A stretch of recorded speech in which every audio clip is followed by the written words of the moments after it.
Welcome to a chapter a day. You are not here by accident, and this message is not reaching you randomly.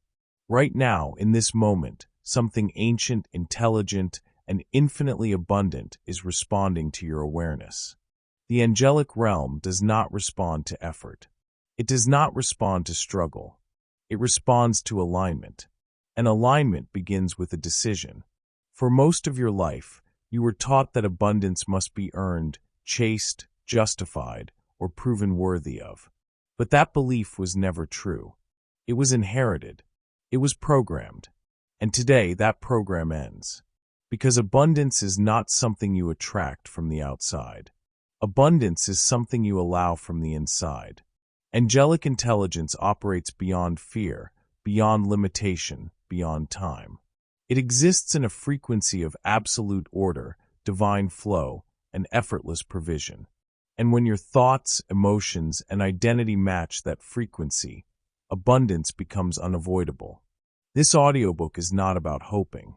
It is not about wishing. It is not about praying from a place of lack. This is about commanding alignment. You will learn how angels communicate through intuition, repetition, and inner knowing. You will learn why resistance blocks abundance more than negative thinking ever could. And you will learn how to become a living invitation for wealth, peace, guidance, and support. As you listen, do not analyze. Do not judge. Do not rush. Let the repetition rewire you. Let the truth settle into your nervous system. Because when you align with the angelic realm, abundance stops being something you want and becomes something that follows you. Chapter 1. Stop asking. Start allowing. Stop asking. Start allowing. This is where abundance begins. Most people spend their entire lives asking. Asking God. Asking the universe. Asking angels. Asking circumstances to change. And asking feels humble. It feels spiritual. It feels responsible. But asking is not neutral. Asking is not aligned. Asking is a confession of lack. When you ask, you are announcing that what you desire is not here. When you ask, you are positioning yourself beneath what you want. When you ask, you are reinforcing separation. And separation is the opposite of abundance. Abundance does not respond to pleading. The angelic realm does not respond to desperation. God's source does not respond to urgency. God's source is the totality of unconditional love. Unconditional love does not need convincing. It does not need bargaining. It does not need explanation. It responds to permission. Abundance flows when asking turns into allowing. When effort dissolves into openness. When the body relaxes into neutrality. Assume a vibrational state of neutrality. Assume a state of non-attachment. Neutrality is not indifference. Neutrality is power without resistance. Neutrality is alignment without force. When you are neutral, you are no longer pushing against reality. You are no longer arguing with timing. You are no longer negotiating with fear. You are now acting as a source of energy for the universe. Read that again. Feel that again. You are not waiting for energy. You are generating it. And the angelic realm responds to generators, not beggars. This is why asking keeps people stuck. They ask for money while fearing money. They ask for love while bracing for loss. They ask for guidance while doubting themselves. It's not about desire. It's about permission. It's not about wanting more. It's about resisting less. It's not about hope. It's about discipline. It's not about effort. It's about alignment. Most people don't need a new affirmation. They need to stop interrupting the flow. Let's make this practical. Notice how you ask.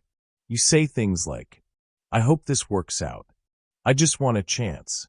I'm trying to manifest. I've been doing everything right. All of that carries tension. All of that carries pressure. All of that carries the signal. Not yet, not enough, not safe. Angelic intelligence does not move toward tension. It resolves it by waiting for neutrality. When you choose love, you are giving yourself permission to be complete now. Completion is magnetic. Wholeness is attractive. Allowance is irresistible. Here is the shift. Instead of asking, you assume. Instead of hoping, you allow. Instead of chasing, you relax. I do not chase abundance. I allow it. Say it slowly, not as a wish, as a statement of identity. I do not chase abundance. I allow it. Allowance is not passive. It is receptive strength. Think of a door. You don't beg the door to open. You don't scream at it. You don't explain why you deserve entry. You unlock it, and you step through. Allowance is unlocking. Now let's talk about what blocks allowance. Desperation. Desperation is attachment to outcome. Attachment is fear wearing ambition's clothes. When someone is desperate for money, they repel it. When someone is desperate for love, they distort it. When someone is desperate for signs, they miss them. I've seen this again and again. People finally stop trying. They stop pushing. They stop checking. And suddenly the call comes. The opportunity appears. The money lands. Not because the universe was testing them, but because they stopped interfering. Here's a real pattern. Someone loses a job. They panic. They apply everywhere. Nothing happens. Then something shifts. They say, "I'll be fine." They calm their body. They release the timeline. And within days, something opens. Not magically, energetically. Their nervous system stopped signaling emergency. Their frequency stopped broadcasting lack. Assume a vibrational state of neutrality. Assume a state of non-attachment. Non-attachment does not mean you don't care. It means you trust the flow more than your fear. Angels respond to trust. They move through certainty. They amplify calm. This is why calm people seem lucky. This is why grounded people receive more. This is why ease multiplies results. You are now acting as a source of energy for the universe. When you are calm, you emit coherence. When you are neutral, you emit stability. When you are aligned, you emit permission. Permission tells reality. It's safe to arrive. Let's get behavioral. What do you stop doing? You stop checking constantly. You stop asking, "Is it working?" You stop explaining your desires to everyone. You stop emotional bargaining. You stop saying, "If this doesn't happen, I don't know what I'll do." That sentence poisons the signal. Instead, you discipline your state. It's not about positive thinking. It's not about pretending. It's about regulation. It's not about the flaw. It's about the discipline of neutrality, the discipline of non-attachment, the discipline of allowing. Each day, you practice being complete without evidence. That is power. When you choose love, you are giving yourself permission to be complete now. Love is not romance here. Love is non-resistance. Love is acceptance of self in this moment. God's source is the totality of unconditional love. And unconditional love does not say, "I'll be whole when I get this." It says, "I am whole, therefore this can arrive." This is the paradox. Completion precedes abundance, not the other way around. Now anchor this. I do not chase abundance. I allow it. Say it when you feel anxious. Say it when you feel impatient. Say it when nothing seems to be happening, especially then. Because nothing happening on the surface often means everything is rearranging underneath. Allowance accelerates unseen movement. Asking slows it down. When you stop asking, you stop reminding the universe that you think it's missing. When you allow, you signal readiness. And readiness is not urgency. Readiness is calm expectation. This chapter is not about doing more. It's about interrupting less. You don't need to convince angels to help you. You need to stop blocking the help already in motion. You don't need to be louder. You need to be clearer. Clear means neutral. Neutral means aligned. Aligned means receptive. You are now acting as a source of energy for the universe. And what you source, reality reflects. So you stop asking. You start allowing. You stop chasing. You start receiving. You've learned how to release effort, and permit flow. Now it's time to go deeper. Because allowance alone is not enough if your identity is still anchored in lack. You've stopped asking. Now you must become someone who expects. Chapter 2. The Angelic Realm Responds to Identity. The Angelic Realm does not respond to what you say you want. It responds to who you believe you are. This is one of the most confronting truths you will ever hear, and one of the most liberating. You can visualize all day. You can affirm all night. You can pray, script, hope, and plan. But if your identity is anchored in lack, abundance cannot stay. Angels do not negotiate with words. They calibrate to self-concept. They do not ask, "What does this person desire?" They ask, "Who does this person assume themselves to be?" And reality organizes accordingly. This is why people get what they secretly expect, not what they publicly declare. Someone says, "I want abundance," but internally they see themselves as behind, struggling, catching up. Angelic intelligence mirrors that identity, not as punishment, as precision, because angels are not emotional. They are exact. God's source is the totality of unconditional love. Unconditional love does not override identity. It honors it. If you identify as someone who must prove worth, life gives you endless tests. If you identify as someone who receives easily, life delivers effortlessly. This is not moral. This is mechanical. Identity is the blueprint. Assume a vibrational state of neutrality. Assume a state of non-attachment. Neutrality allows you to observe your identity without defending it. Most people defend their limitations. They call it realism. They call it humility. They call it being responsible. But angels do not respond to humility rooted in self-reduction. They respond to alignment rooted in truth. Here is the truth. You do not receive because you deserve. You receive because you identify. I receive because this is who I am. Say it slowly. Let it feel unfamiliar. That unfamiliarity is the upgrade happening. I receive because this is who I am. Identity is not arrogance. It is assumption. An assumption is creative. Look at the people who receive easily. They do not over-explain. They do not over-justify. They do not emotionally prepare for disappointment. They assume. They assume calls get returned. They assume money circulates. They assume support exists. And because they assume, reality complies. You are now acting as a source of energy for the universe. Your identity broadcasts instructions. When you identify as someone who struggles, you broadcast instability. When you identify as someone who receives, you broadcast coherence. Angels amplify coherence. This is why effort does not impress them. Effort often signals misalignment. Ease signals congruence. It's not about the flaw. It's about the discipline of identity. Most people try to change outcomes without touching self-concept. That never lasts. A raise comes, then disappears. A relationship starts, then collapses. A breakthrough happens, then retracts. Why? Because identity pulled reality back to its baseline. Angels stabilize what matches who you believe you are. This is why identity upgrades create automatic external changes. No forcing, no chasing, no struggle. The moment identity shifts, behavior changes without effort. Behavior changes, choices change. Choices change, outcomes change. All without tension. Let's make this practical.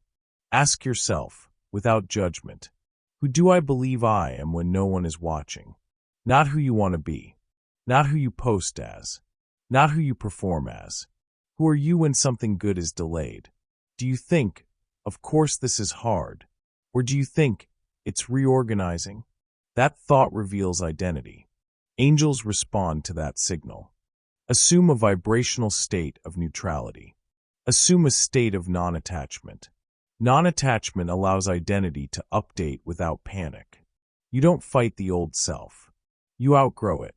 You stop saying, "I'm trying to become someone who receives." Trying implies separation. Instead, you say, I receive because this is who I am, even if it feels premature. Especially if it feels premature. Identity always updates before evidence. This is where most people retreat. They want proof first. But angels move ahead of proof.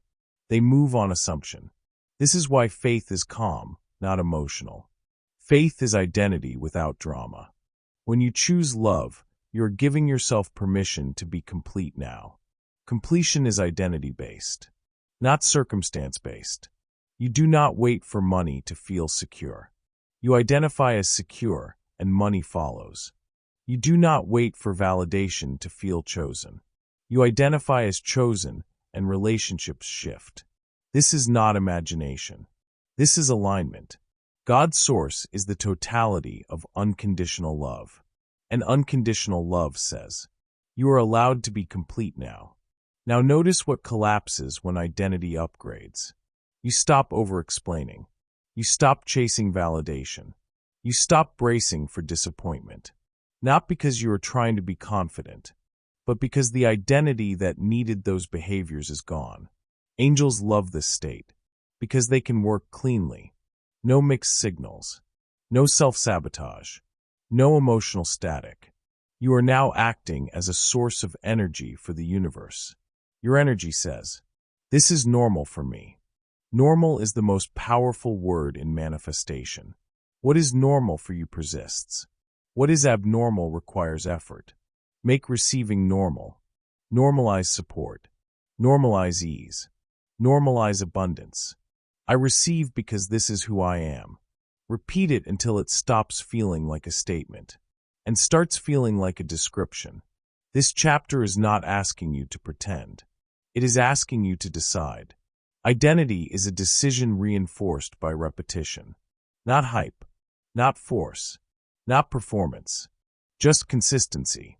Each time you react from lack, notice it. Don't punish yourself. Don't analyze it. Return to neutrality. Assume a vibrational state of neutrality. Assume a state of non-attachment. Then restate identity. I receive because this is who I am. That is discipline. And discipline reshapes destiny. You've learned that allowance opens the door. You've learned that identity determines what stays. Now we go even deeper. Because identity collapses the moment emotional charge takes over. To stabilize abundance, you must master neutrality itself. You've upgraded who you are. Now you must learn how to hold it. Chapter 3. Neutrality is the gateway to power. Neutrality is not weakness. Neutrality is not numbness. Neutrality is mastery. This chapter will dismantle one of the biggest illusions in modern self-help. That positivity is power. Positivity is not power. Neutrality is. Emotional neutrality dissolves resistance faster than positivity ever could. Why? Because positivity still reacts. Positivity still pushes. Positivity still tries to override reality. Neutrality ends the fight. Angels do not operate in emotional extremes. They do not surge with excitement. They do not collapse into despair. They exist in coherence. They exist in stability. They exist in flow. And flow only enters where charge has been released. I release charge. I enter flow. That phrase is not poetic. It is technical. Charge is emotional attachment. Charge is urgency.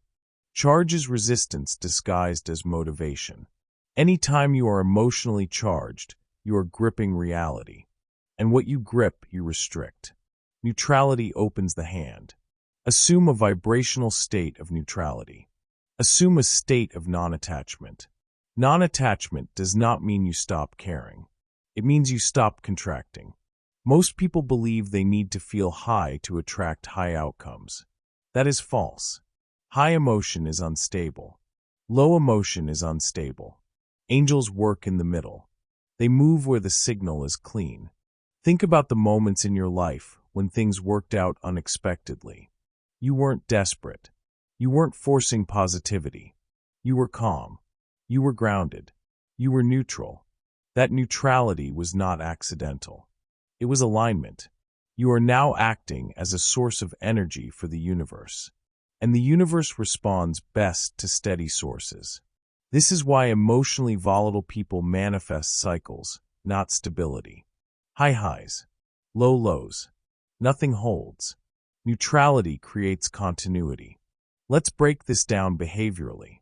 When something goes wrong, most people react emotionally. They spike fear. They spike frustration. They spike urgency. That emotional spike sends a signal. Something is wrong. Something is unsafe. Angels pause, not to punish you, but because the signal is chaotic. They wait for neutrality to return. Positivity doesn't fix this. Positivity often suppresses emotion instead of releasing it. Neutrality processes emotion and lets it pass. I release charge. I enter flow. Releasing charge means you stop arguing with what is. You stop saying, "This shouldn't be happening. This needs to change now. This means something bad." Those interpretations add charge. Neutrality says, "This is happening, and I am still aligned." That sentence alone restores power. When you choose love, you are giving yourself permission to be complete now. Love here is not enthusiasm. Love is non-resistance. Love is allowing the moment to exist without assigning threat.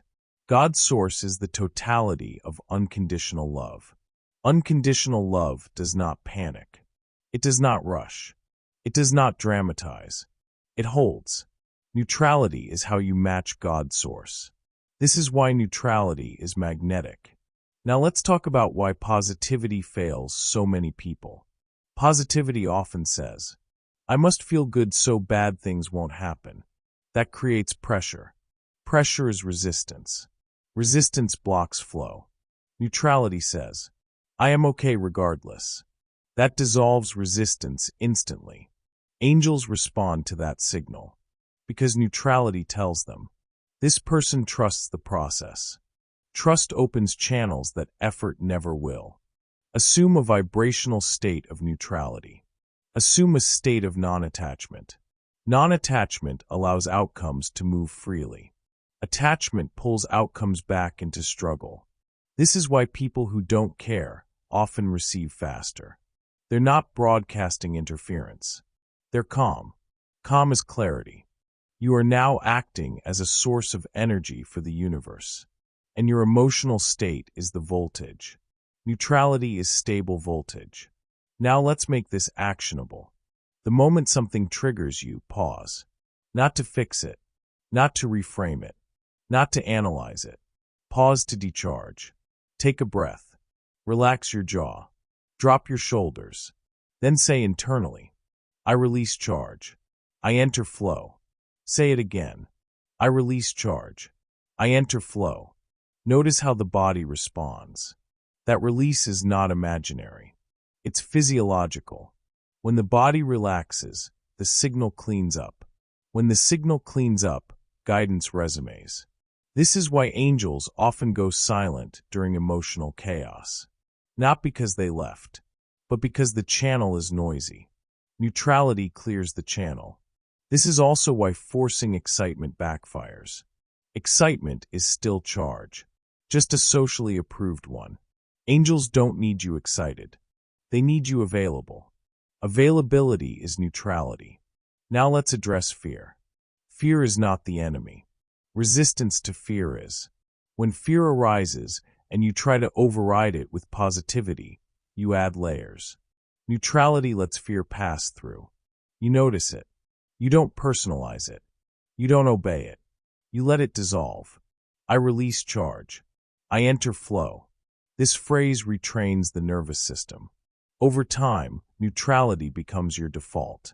And when neutrality is your default, abundance stabilizes.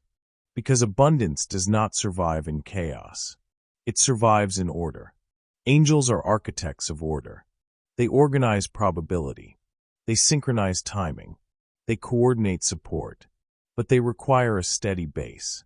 You provide that base through neutrality. This is not about suppressing emotion. It's about completing it. Emotion completes when it's allowed. Resistance prolongs it. Assume a vibrational state of neutrality. Assume a state of non-attachment. Non-attachment means you stop defining yourself by outcomes. You stop saying, "This means I'm winning. This means I'm failing." Those interpretations create charge. Neutrality says, "This is feedback, not identity." That is power. Identity remains intact. Flow remains uninterrupted. You are now acting as a source of energy for the universe. And sources must be stable to supply consistently. Now integrate this. Neutrality is not passive. It is disciplined. It's not about avoiding emotion. It's about not feeding it. It's not about indifference. It's about sovereignty. When you are neutral, you are unhookable. Nothing can hijack your signal. And when your signal is clean, angels can move fast. This chapter is foundational. Without neutrality, identity upgrades collapse. Without neutrality, allowance destabilizes. Without neutrality, abundance oscillates. Neutrality is the gateway to power because it ends inner conflict. And where there is no conflict, there is flow. I release charge. I enter flow. Anchor that phrase into your nervous system. Use it when triggered. Use it when impatient. Use it when excited. Especially when excited. Because extremes destabilize the signal. Neutrality stabilizes it. You've learned how to stop asking. You've learned how identity determines outcomes. You've learned how neutrality unlocks power. Now it's time to address the most subtle form of resistance. Time. Because even neutral people sabotage alignment by rushing the timeline. You've mastered your emotional state. Now let's master your relationship with time. Chapter 4. Release the timeline. Time pressure is not motivation. Time pressure is mistrust. This chapter will expose one of the most invisible forms of resistance. The demand for when. You may be neutral. You may have upgraded identity. You may be allowing instead of asking. But if you are rushing the timeline, you are still interfering. Angels do not respond to clocks. They respond to coherence. And urgency fractures coherence instantly. Time pressure signals mistrust in divine orchestration. Every time you think, "It needs to happen soon. What if it's too late? I should be further by now." You are not being practical. You are broadcasting doubt. Doubt is not about belief. Doubt is about timing. God's source is the totality of unconditional love. Unconditional love does not rush. It does not panic. It does not negotiate with fear. It holds the full sequence. It arrives when alignment is complete. That sentence is not comforting. It is precise. Completion does not mean perfection. It means readiness without resistance. Most people want outcomes before alignment is stable. And when outcomes arrive too early, they collapse. This is why delays are not denials. They are calibrations. Assume a vibrational state of neutrality. Assume a state of non-attachment. Non-attachment to time is one of the highest disciplines, because the ego measures worth by speed. Angelic intelligence measures stability by order. You are now acting as a source of energy for the universe. And a stable source does not surge or starve. It flows consistently. Let's talk about what rushing actually does. When you rush, you compress decisions. You overlook signals. You force outcomes. Force always creates friction downstream. Angels see further than you do. They see chain reactions. They see unintended consequences. When something doesn't arrive on time, it's often because another piece must align first. A conversation, a realization, a release, a redirection. You don't see it yet, but they do. It arrives when alignment is complete. Now let's ground this with reality. You've seen this pattern before. Someone wants a job now. They panic.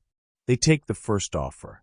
6 months later, they're miserable, underpaid, drained. Later, they realize, if they had waited, something far better was forming. But at the time, the delay felt like punishment. It wasn't. It was protection. Here's another. Someone wants a relationship immediately. They ignore red flags. They rush intimacy. The result is attachment, chaos, heartbreak. Later, after healing, they meet someone aligned, effortless, mutual, stable. The delay saved them years. This is not coincidence. This is orchestration. Angels do not work in urgency. They work in precision. And precision requires patience. Not passive patience. Regulated patience. Assume a vibrational state of neutrality. Assume a state of non-attachment. Non-attachment to time does not mean giving up. It means trusting sequence. Sequence is sacred. When you rush sequence, you collapse structure. God's source is the totality of unconditional love. Unconditional love does not skip steps. Now let's address the emotional charge around time.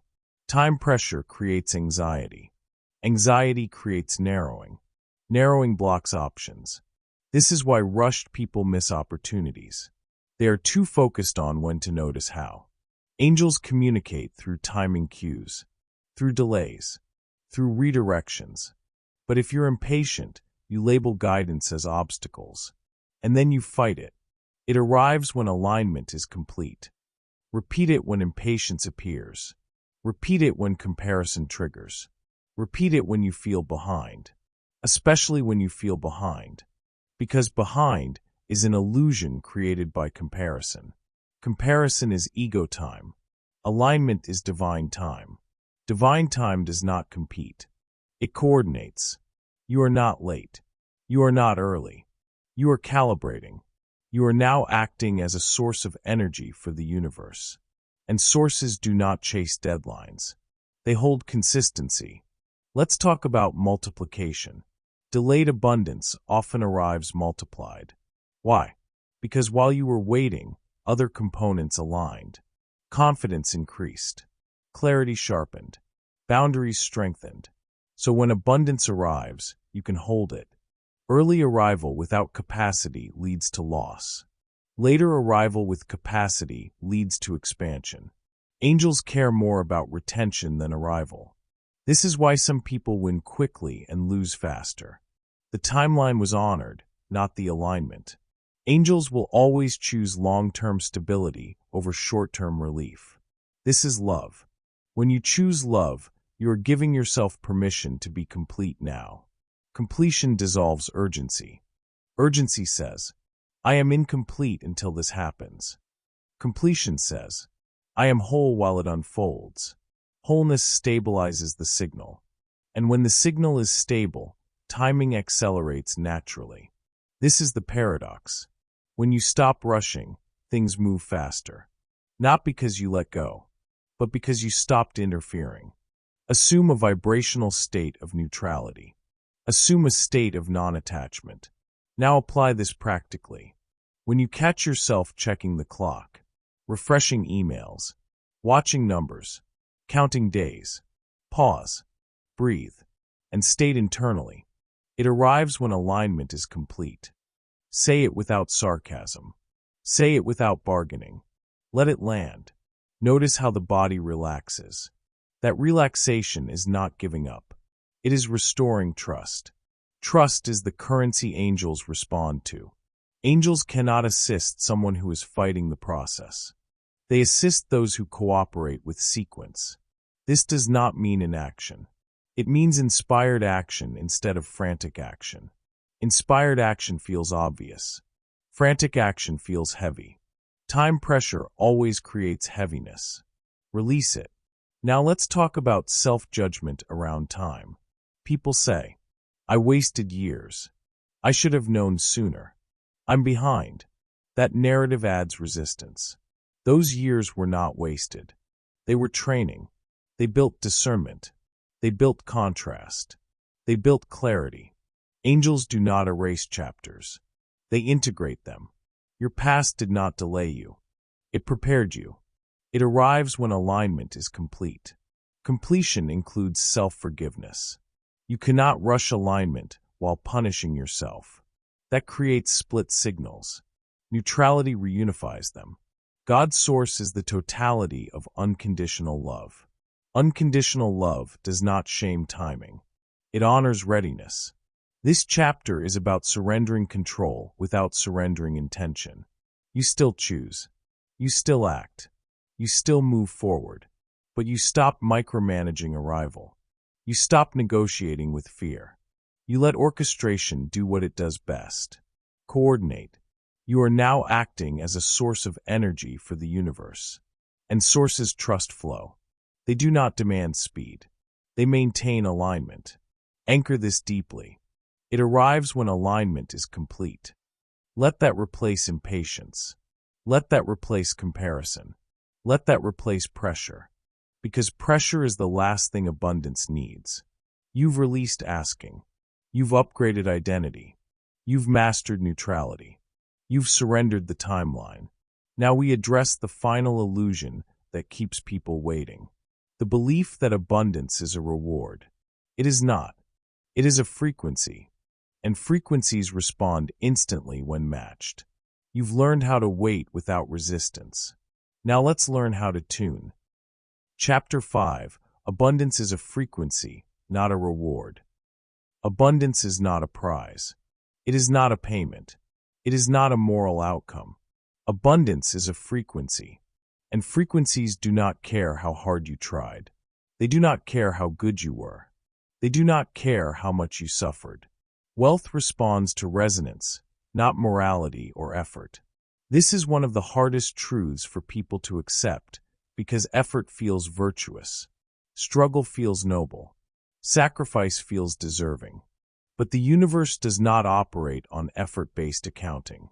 It operates on matching. You do not get what you earn. You get what you match.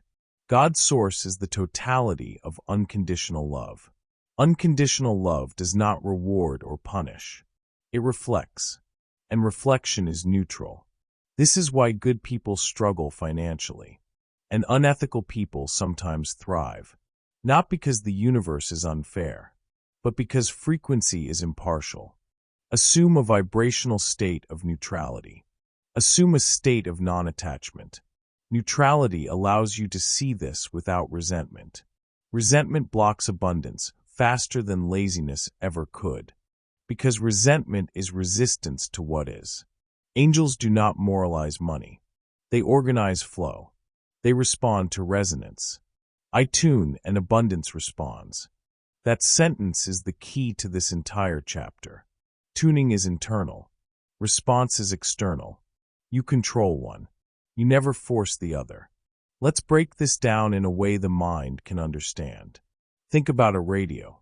You don't earn the station by trying harder. You don't deserve the station by being patient. You tune the dial. When the frequency matches, the signal comes through clearly. When it doesn't, there's static, or nothing at all. Money works the same way. Opportunities work the same way. Support works the same way. Guidance works the same way. Static is resistance.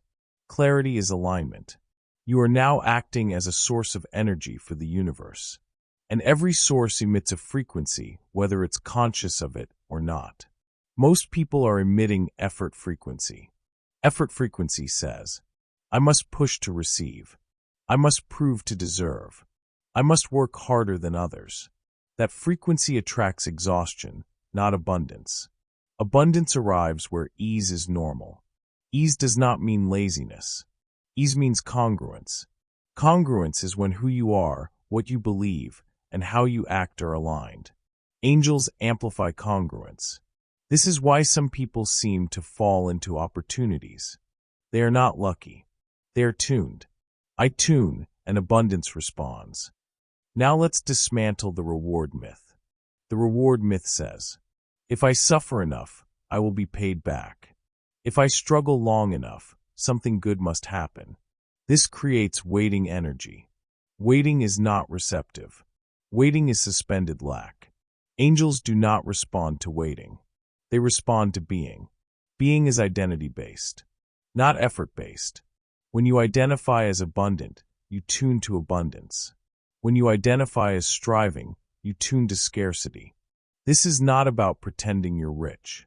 It's about how your nervous system relates to resources. Do you tense when you think about money? Do you brace when you spend? Do you feel urgency around earning? Those reactions are frequency signals. Assume a vibrational state of neutrality.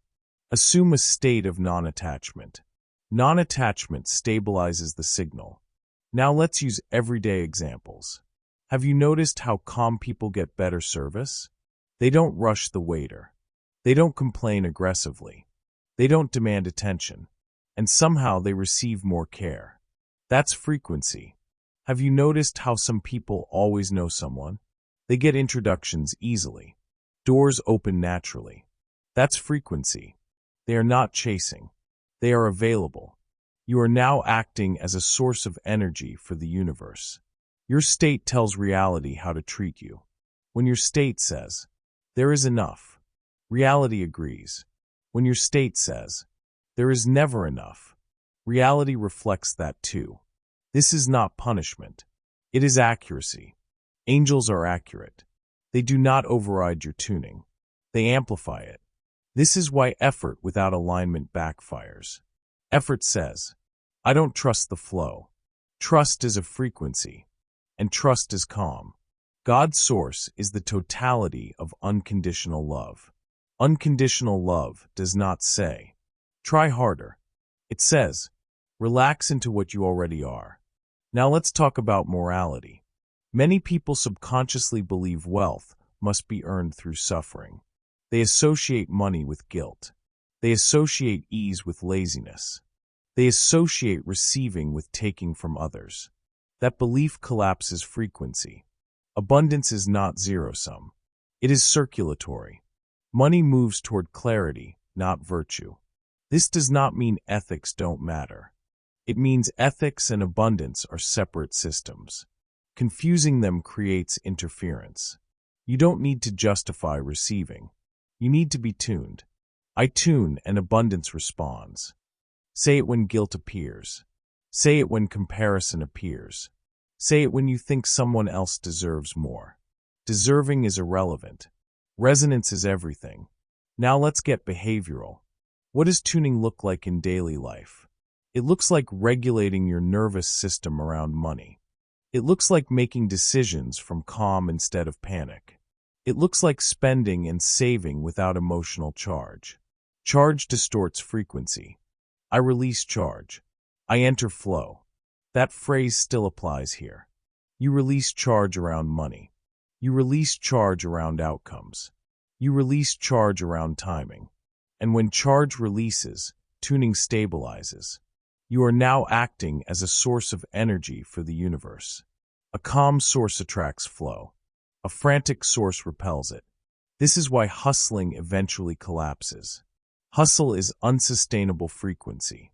It burns the signal. Abundance is not impressed by force. It responds to coherence. Coherence means your thoughts, emotions, and actions agree. No inner argument. No self-betrayal. No hidden fear. Neutrality makes coherence possible. Assume a vibrational state of neutrality. Assume a state of non-attachment. Non-attachment to outcome allows tuning to settle. When you are attached, you keep adjusting the dial anxiously. You overshoot. You undershoot. You never lock in. Neutrality locks the frequency. This is why abundance often arrives when people stop obsessing. Not because obsession was bad, but because obsession created static. When the static drops, the signal comes through. I tune and abundance responds. Say it when guilt appears. Say it when comparison appears. Say it when you think someone else deserves more. Deserving is irrelevant. Resonance is everything. Now let's get behavioral. What does tuning look like in daily life? It looks like regulating your nervous system around money. It looks like making decisions from calm instead of panic. It looks like spending and saving without emotional charge. Charge distorts frequency. I release charge. I enter flow. That phrase still applies here. You release charge around money. You release charge around outcomes. You release charge around timing. And when charge releases, tuning stabilizes. You are now acting as a source of energy for the universe. A calm source attracts flow. A frantic source repels it. This is why hustling eventually collapses. Hustle is unsustainable frequency. It burns the signal. Abundance is not impressed by force. It responds to coherence. Coherence means your thoughts, emotions, and actions agree. No inner argument. No self-betrayal. No hidden fear. Neutrality makes coherence possible. Assume a vibrational state of neutrality. Assume a state of non-attachment. Non-attachment to outcome allows tuning to settle. When you are attached, you keep adjusting the dial anxiously. You overshoot. You undershoot. You never lock in. Neutrality locks the frequency. This is why abundance often arrives when people stop obsessing. Not because obsession was bad, but because obsession created static. When the static drops, the signal comes through. I tune and abundance responds. Let that become automatic. This chapter is about removing the moral drama around wealth. Abundance is not a test. It is not a reward. It is not a judgment. It is feedback. Feedback about your state. And feedback is useful, not personal. When money is tight, it's information. When money flows, it's information. Neither defines you. Identity remains separate. You are not your bank account, but your bank account reflects your tuning. Angels work with reflection. They adjust probabilities, not values. Now integrate this. Stop asking, what do I need to do to deserve more? Start asking, what state am I consistently broadcasting? That question returns power to you, because you can regulate state. You can choose neutrality. You can release charge. You can tune deliberately. And when you tune, abundance responds. Not someday. Not conditionally. Automatically. This chapter closes a major illusion. You are not waiting to be rewarded. You are learning to resonate. You've learned how to tune your frequency. Now it's time to recognize how guidance actually arrives. Because many people miss abundance not because it isn't coming, but because they don't recognize the signal. You've tuned the dial. Now you must learn how to listen. Chapter 6. Angels speak through calm certainty. Angels do not shout. They do not chase your attention. They do not compete with noise. They speak through calm certainty. This chapter corrects one of the most damaging misconceptions in spiritual work. The belief that guidance must be dramatic to be real. It does not. Guidance arrives quietly. It arrives steadily. It arrives without emotional charge. Calm is confirmation. That phrase will recalibrate how you listen. Most people are waiting for signs that feel intense. Goosebumps. Synchronicities that scream. Emotional surges that feel undeniable. But intensity is not truth. Intensity is stimulation. Angels do not stimulate. They stabilize. God's source is the totality of unconditional love. Unconditional love does not overwhelm the nervous system. It regulates it. This is why true guidance feels simple, obvious, almost boring. And because it feels ordinary, people dismiss it. They say, that can't be it. That's too simple. That's just me. But calm certainty is the signal. Assume a vibrational state of neutrality. Assume a state of non-attachment. Neutrality is the listening position. When you are emotionally charged, you cannot hear guidance. You can only hear preference. Preference says, I want this outcome. Guidance says, move here. Preference is loud. Guidance is quiet. Angels do not override your emotions. They wait until you are still enough to notice. Calm is confirmation. Let that replace confusion. Now let's break this down practically. Have you ever suddenly known what to do? Without anxiety, without excitement, without fear. Just a simple knowing. That was guidance. And because it didn't feel dramatic, you questioned it. You asked others. You delayed. You waited for more signs. And then confusion returned. Not because guidance left, but because you stopped trusting calm. You are now acting as a source of energy for the universe. and calm sources receive clear information. This is why anxiety blocks intuition. Anxiety is future-focused. Guidance is present-focused. Angels operate in the present moment. They don't speak in panic. They don't speak in urgency. Urgency is ego time. Calm is divine time. This is why neutrality is required. Assume a vibrational state of neutrality. Assume a state of non-attachment. Non-attachment allows guidance to surface without being filtered through fear. Now let's train recognition. Guidance has specific qualities. It feels neutral. It feels steady.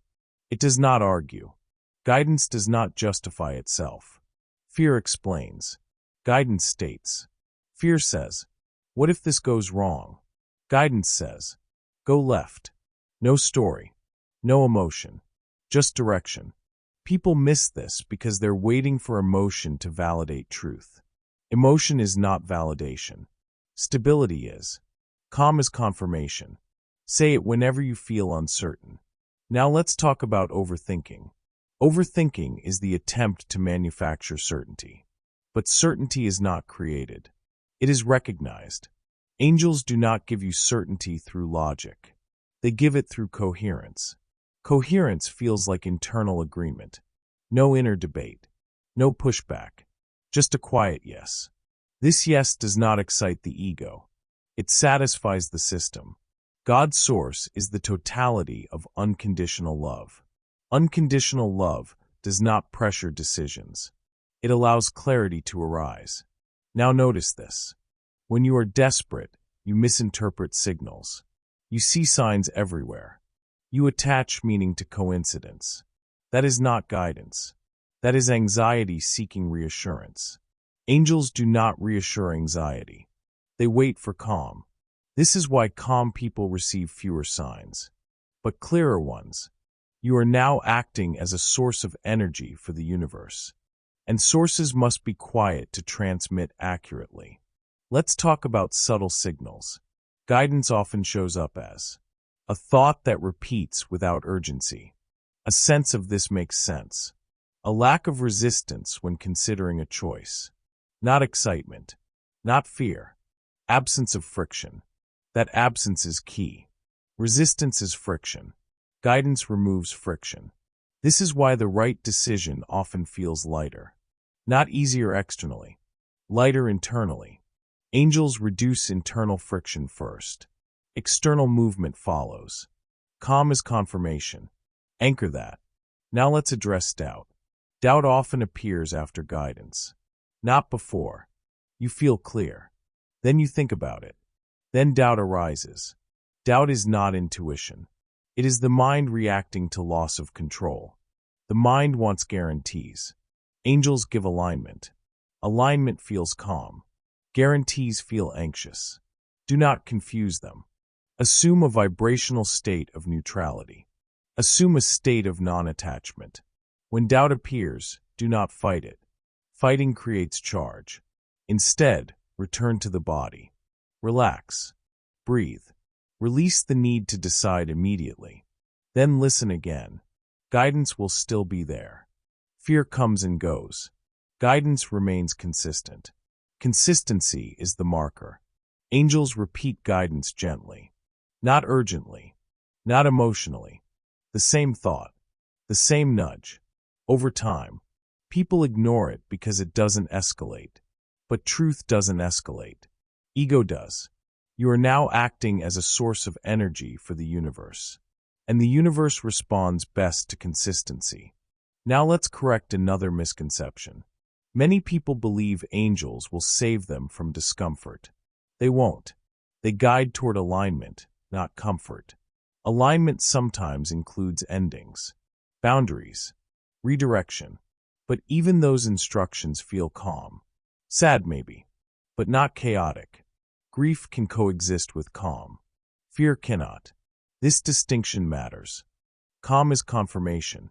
Now let's practice discernment. If a thought creates panic, it is not guidance. If a thought creates pressure, it is not guidance. If a thought creates self-attack, it is not guidance. Guidance never attacks you.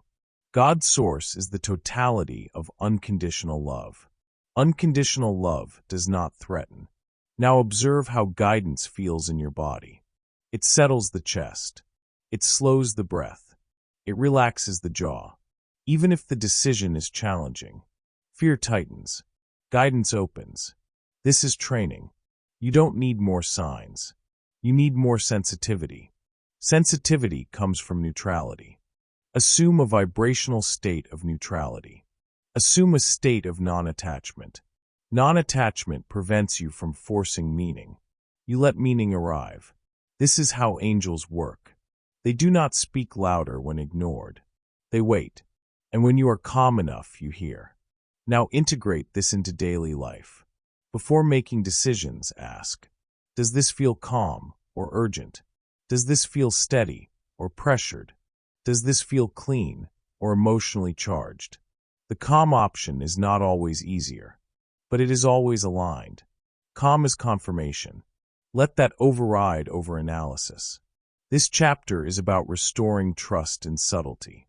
You don't need fireworks. You need clarity. And clarity is quiet. You've learned how to tune frequency. Now you've learned how to recognize guidance. But guidance alone does not create abundance. You must also stop rejecting the form it arrives in, because many people block blessings by insisting on control. You can hear angels perfectly and still resist their delivery. You're listening now. Next, you must learn how to receive without resistance. Chapter 7. Stop resisting the way it arrives. Abundance almost never arrives the way your mind predicts. This is not a flaw in the process. This is the process. The mind wants familiarity. The mind wants control. The mind wants to recognize the path before it walks it. Angels do not work through prediction. They work through possibility. And possibility requires flexibility. Abundance is blocked not because it isn't coming, but because it doesn't match the picture you're holding. I accept all forms of support. That sentence is a release mechanism. Because resistance to form is one of the last, most stubborn barriers to receiving. God's source is the totality of unconditional love. Unconditional love does not insist on method. It allows expression. But the human mind is attached to how it should arrive, who it should come through, what it should look like. And that attachment creates rejection. Angels respond to openness, not preference. Assume a vibrational state of neutrality. Assume a state of non-attachment. Non-attachment to form allows abundance to use any channel. Now let's expose the pattern. Someone wants money, but only through one job, one client, one idea. Someone wants love, but only if it looks like a specific person, a specific dynamic, a specific story. Someone wants help, but not that kind of help, not from those people, not in that way. And so abundance knocks and is turned away, not intentionally, subconsciously. I accept all forms of support. Say it slowly, because the form you reject is often the form that frees you. Angels do not deliver abundance through ego preference. They deliver through efficiency. Efficiency often offends expectation. You are now acting as a source of energy for the universe. And sources must be open systems, not closed loops. Closed loops recycle struggle. Open systems receive flow. Let's ground this with real-world patterns. You've seen this happen. Someone loses a job. What feels like a setback. They're forced to slow down. They meet someone new. They pivot. And months later, they say, losing that job was the best thing that ever happened. At the time, it didn't look like abundance. It looked like loss. But angels saw the reroute. Abundance arrived disguised as disruption. Another example. Someone asks for financial freedom.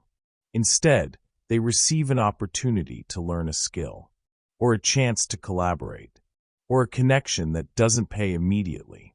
They dismiss it. Too small, too indirect, too uncertain. Years later, they realize that was the doorway. But the mind rejected it. Angels do not always deliver gifts wrapped in certainty.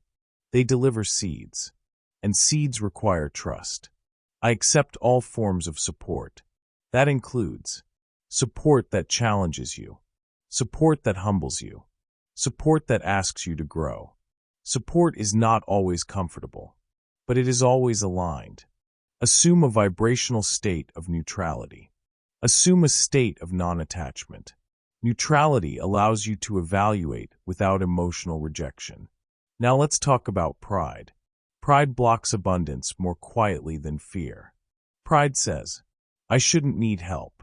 I should already know this. I should do this on my own. Angels do not reward isolation. They amplify cooperation. You are not meant to manifest alone. God's source is the totality of unconditional love. Unconditional love is relational. It moves through connection. When you reject support, you reject circulation. Money circulates. Opportunities circulate. Guidance circulates. When you block one channel, flow reroutes. Sometimes away from you. I accept all forms of support. This includes support that comes through people you didn't expect. Older, younger, different background, different belief system. Angels are not loyal to your preferences. They are loyal to alignment. Now notice this pattern. Many people say they want abundance, but they reject receiving unless they feel in control. They want to be the giver, the provider, the strong one. Receiving feels vulnerable, but vulnerability is openness, and openness is magnetic. You are now acting as a source of energy for the universe, and sources must be receptive to replenish. If you only give, you drain. If you only control, you stagnate. Balance restores flow. This is why abundance often arrives through people. A referral, a recommendation, an introduction. But pride says, I want to earn this myself. Angels say, let it circulate. There is no purity in struggle. There is alignment in cooperation. Assume a vibrational state of neutrality. Assume a state of non-attachment. Non-attachment to self-image is crucial here. You may receive help that bruises the ego. Let it. The ego is not the receiver. The system is. Now let's talk about form resistance in money specifically. People often say, I want more money, but not like that. Not debt, not investment, not partnership, not starting small. They want a clean, obvious win. Angels rarely deliver obvious wins. They deliver leverage. Leverage compounds. Leverage doesn't look impressive at first, but it multiplies. This is why many wealthy people say, I almost said no. They felt hesitation. They felt uncertainty. But they stayed open. I accept all forms of support. That sentence dissolves hesitation. Now let's bring this into your daily awareness. Notice when something arrives and your first reaction is resistance. This isn't it. This isn't enough. This isn't how I imagined. Pause. That pause is where abundance either continues or stops. Instead of rejecting, ask, is this aligned, even if unexpected? Does this feel calm, even if unfamiliar? Remember from the previous chapter, calm is confirmation. Excitement is optional. Familiarity is irrelevant. Alignment is subtle. You are now acting as a source of energy for the universe. And sources do not micromanage delivery. They receive. Now let's address fear disguised as discernment. Some people say, I'm just being discerning. But discernment is calm. Fear is tight. Discernment evaluates. Fear rejects. Angels respect discernment. They wait for clarity. But fear shuts doors prematurely. Assume a vibrational state of neutrality. Assume a state of non-attachment. Non-attachment allows discernment without defensiveness. Now a crucial truth. Abundance often arrives through inconvenience. An unexpected request. An uncomfortable conversation. A task you didn't plan for. The mind wants smoothness. Angels want movement. Movement creates openings. This is why doing something slightly inconvenient, but calm, often unlocks flow. Not forced inconvenience. Inspired inconvenience. There's a difference. Inspired inconvenience feels neutral. Forced effort feels heavy. Learn the difference. I accept all forms of support. Support does not always feel like relief at first. Sometimes it feels like responsibility. But responsibility aligned with capacity expands you. Angels do not overwhelm. They stretch. Stretching is not strain. Strain is resistance. Now reflect on this. How many times have you said no, and later realized it was a doorway? Not because you were wrong, but because you weren't open yet. This chapter is not about regret. It's about readiness. You are more ready now, because you understand neutrality, because you trust identity, because you're no longer rushing time. Now you can receive without micromanaging. God's source is the totality of unconditional love. Unconditional love says, you don't have to know how this will help. You just have to stay open. You are now acting as a source of energy for the universe. And sources receive in many forms. Money, ideas, people, redirections, endings that make room. All of it counts. Anchor this deeply. I accept all forms of support. Say it when help feels uncomfortable. Say it when opportunity feels unfamiliar. Say it when the path looks different than expected. Because the mind's map is limited. Angels see terrain you cannot. This chapter completes a critical lesson. You now know that abundance is not blocked by lack. It's blocked by control. When you release control over how, flow multiplies. You've stopped asking. You've upgraded identity. You've mastered neutrality. You've released the timeline. You've tuned your frequency. You've learned to hear guidance. And now you've learned to receive without resistance. The next layer is one of the most misunderstood of all. Money itself. Because many people are aligned, but still secretly conflicted about wealth. You're open now. But are you clean? Let's remove the final distortion. Chapter 8. Money is neutral. You are the meaning. Money is not good. Money is not bad. Money is neutral. This is a truth most people struggle to accept because they have been conditioned to assign moral weight to it. Money amplifies identity. It does not corrupt it. It is a magnifying mirror. It shows who you are, not what you do. It reflects vibration, not virtue. I release judgment. Money reflects my alignment. Say it. Feel it. Anchor it. If you believe scarcity, money reinforces scarcity. If you believe abundance, money amplifies abundance. If you resist, money resists. This is why some highly ethical people struggle financially, while others with questionable ethics seem to thrive. Not because money rewards morality or punishes immorality. Because money responds to resonance. Assume a vibrational state of neutrality. Assume a state of non-attachment. Neutrality dissolves guilt, fear, and shame, the most common blocks to wealth. Let's examine guilt. Guilt says, I don't deserve this. I am taking from someone else. I shouldn't want this. But that is your story, not money's truth. Money is neutral. It does not judge. It does not care. It simply flows to clarity. Fear is similar. Fear says, if I have this, something bad will happen. If I succeed, people will resent me. If I allow abundance, I will lose control. Fear is a narrative. Money is a tool. Fear is optional. Alignment is mandatory. Inherited beliefs also shape your response. Family, culture, religion. Many people carry unspoken contracts about money. Rich people are greedy. Money is the root of evil. Being wealthy is selfish. These beliefs distort the signal. They prevent natural flow. They create resistance to receiving. I release judgment. Money reflects my alignment. Repeat it whenever a limiting belief surfaces. It recalibrates perception. It restores neutrality. Now let's ground this in identity. Your financial state is not a reflection of your worth. It is a reflection of your current vibration. Money mirrors your beliefs, emotions, and actions. It is a feedback system, not a moral scorecard. Assume a vibrational state of neutrality. Assume a state of non-attachment. When fear, guilt, or inherited beliefs arise, observe them without fighting. Notice how they distort your alignment. Release them gently. You are now acting as a source of energy for the universe. And sources regulate perception.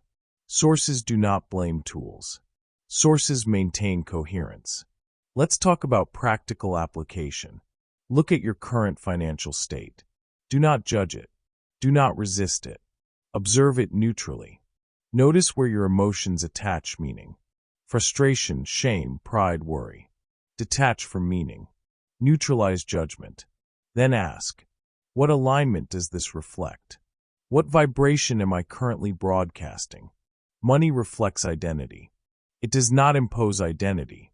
It does not corrupt identity. It amplifies what is already there. This is liberating. It means you are never stuck because of money itself. You are only misaligned. When alignment shifts, money responds automatically. I release judgment. Money reflects my alignment. Repeat it. Anchor it. Let it replace fear, guilt, and shame. Let's consider giving and receiving. People often attach moral meaning to giving. Good people give. Bad people hoard. But money is neutral. Giving amplifies your vibration if you are aligned. Receiving amplifies your vibration if you are aligned. Neither is inherently good or bad. Both are tools to practice coherence. You are now acting as a source of energy for the universe. The way you interact with money teaches you about yourself. The way you allow abundance teaches you about your vibration. The way you release resistance teaches you about alignment. Let's integrate with identity. If you identify as abundant, money arrives as a reflection of that. If you identify as scarce, money arrives to reinforce that. If you resist money, you resist the reflection. And resistance multiplies scarcity. Acceptance multiplies abundance. Assume a vibrational state of neutrality. Assume a state of non-attachment. Now observe your emotional responses to money. Release stories. Release judgment. Release fear. Anchor this loop. Money reflects my alignment. It is simple. It is elegant. It is accurate. Every transaction, every financial decision, every resource received or given is a mirror. The mirror is not judgmental. The mirror is not personal. The mirror is neutral. When you stop assigning moral meaning, fear dissolves. When fear dissolves, alignment strengthens. When alignment strengthens, abundance flows effortlessly. This is the core principle. Money is a mirror. You are the meaning. You are now acting as a source of energy for the universe. And sources reflect clarity, not chaos. Anchor this truth deeply. I release judgment. Money reflects my alignment. It replaces scarcity thinking. It replaces guilt. It replaces fear. It restores power. Now that you understand money's neutrality, the next step is energy management. Because you can align, release resistance, and be calm. But if you expend energy chaotically, abundance cannot manifest fully. This is the next layer. Chapter 9. Devotion to alignment creates protection. Protection is not random. It is not luck. It is not favoritism. Protection is the byproduct of alignment. Angelic protection strengthens when alignment is consistent. Not intense. Not dramatic. Consistent. Most people think protection comes from prayer alone, or belief alone, or goodness alone. But angels do not protect belief. They protect coherence. They protect those who are aligned often enough, long enough, that guidance can move ahead of danger. I am guided. I am covered. That phrase is not hope. It is a declaration of relationship. God's source is the totality of unconditional love. Unconditional love does not hover anxiously. It orchestrates quietly. Protection is not about preventing every challenge. It is about rerouting impact. Angels do not always stop events. They reposition you so you are not where harm lands. This is why alignment matters. Assume a vibrational state of neutrality. Assume a state of non-attachment. Neutrality keeps the channel open. When the channel is open, guidance can arrive before danger becomes visible. This is how protection works. Let's dismantle a misconception. Protection is not a shield that activates when you panic. It is a system that functions when you are calm. Panic closes perception. Calm expands it. Angels communicate protection through nudges, delays, redirections, sudden changes of mind. But only aligned people listen. I am guided. I am covered. Say it without drama. Say it as fact. Now let's talk about real-world patterns. You've experienced this before. You were about to leave at a certain time. Something delayed you. Later, you found out there was an accident. You felt a strong sense not to answer a call. Later, you realized it would have pulled you into chaos. You almost took a job. Something felt off. You declined. Months later, the company collapsed. These are not coincidences. They are protective reroutes. Angels do not announce protection. They implement it, and they do it quietly. You are now acting as a source of energy for the universe. When your energy is coherent, the system can calculate around you. When your energy is chaotic, the system cannot intervene cleanly. This is why devotion matters. Devotion is not obsession. Devotion is consistency. It's not about being aligned once. It's about returning to alignment daily. Assume a vibrational state of neutrality. Assume a state of non-attachment. This is devotion. Devotion says, I regulate my state regardless of circumstances.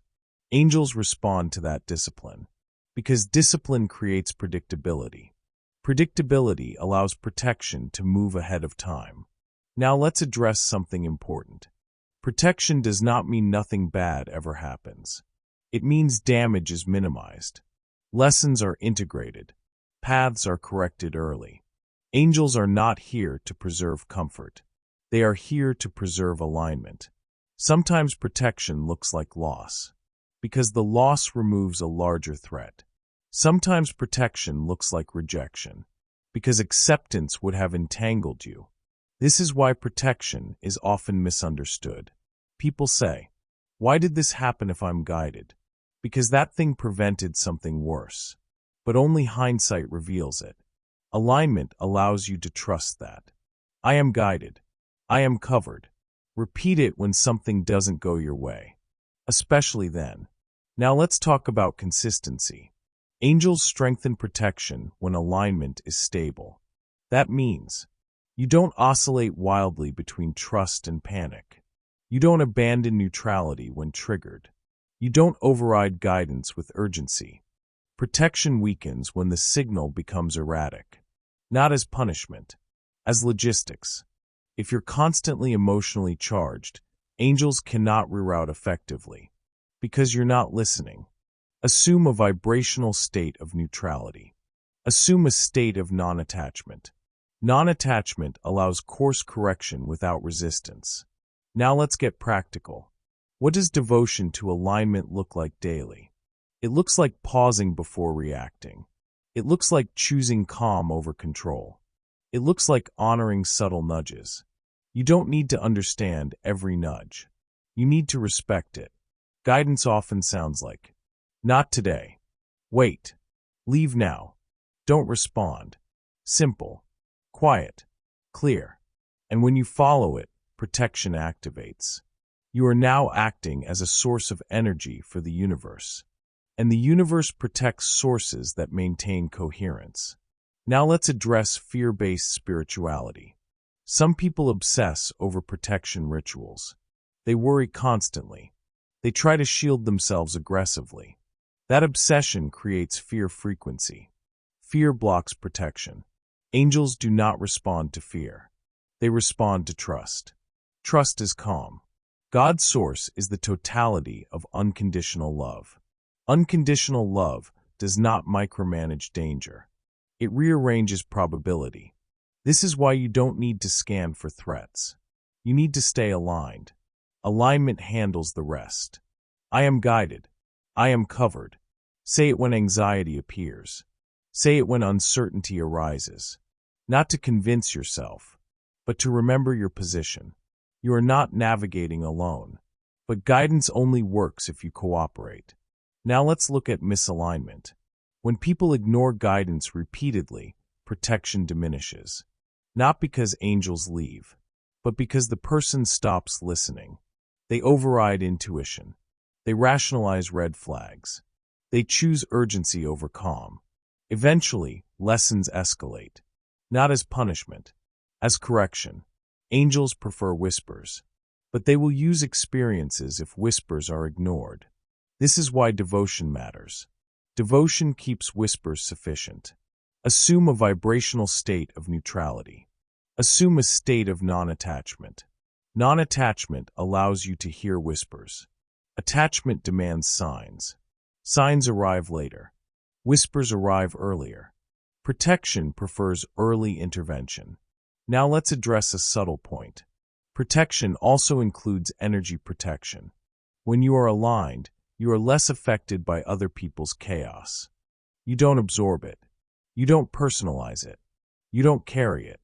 Alignment creates boundaries without walls. Walls block flow. Boundaries preserve alignment. Angels reinforce boundaries when you honor them. This is why saying no often feels guided. No is protection. Ending is protection. Distance is protection. I am guided. I am covered. Now anchor this truth. You do not need to foresee danger to be protected from it. You need to stay aligned. Alignment sees before the mind does. That's its function. This chapter is about trust through consistency. Not dramatic faith. Not emergency prayer. Daily regulation. Daily neutrality. Daily cooperation. Protection is built quietly over time. You are now acting as a source of energy for the universe. And sources are safeguarded when they remain stable. Remember this. When something doesn't work out, ask, what might this be protecting me from? That question restores trust. Trust restores alignment. Alignment restores protection. I am guided. I am covered. Let that phrase become automatic. Because when you trust protection, fear dissolves. And when fear dissolves, guidance flows faster. You've learned how alignment attracts abundance. You've learned how alignment creates protection. Now it's time to understand how alignment is installed permanently. Because consistency does not come from willpower. It comes from repetition. Repetition is how angels reprogram you. You are protected now. Next, you must become stable. Chapter 10. Repetition is how angels reprogram you. Truth is simple. Truth is consistent. Truth is powerful. But the human mind often refuses it. The mind analyzes. It critiques. It questions. It debates. This is why the analytical mind is a barrier to receiving spiritual alignment. It filters, distorts, and delays. Angels do not argue with the mind. They bypass it. And the tool they use is repetition. This is becoming natural. Say it slowly. Say it deliberately. Say it until the mind no longer resists. Repetition is not about forcing belief. It is about creating coherence. It is about installing alignment so deeply that it bypasses doubt. Consider how you learned to walk. Did someone explain it once? No. You fell, got up, fell again, repeated, and eventually walked. Walking became natural because your body and nervous system repeated the movement enough times. Your mind stopped overthinking it. The process became automatic. Spiritual alignment works the same way. Angels send guidance. You receive it once. The analytical mind says, is this really true? Could it be coincidence? Am I imagining this? If you listen only once, resistance remains. If you repeat, alignment deepens. If you anchor the repetition physically, emotionally, and mentally, it becomes habitual resonance. This is becoming natural. Let that phrase cycle through your mind. Let it accompany every truth you encounter. You are now acting as a source of energy for the universe.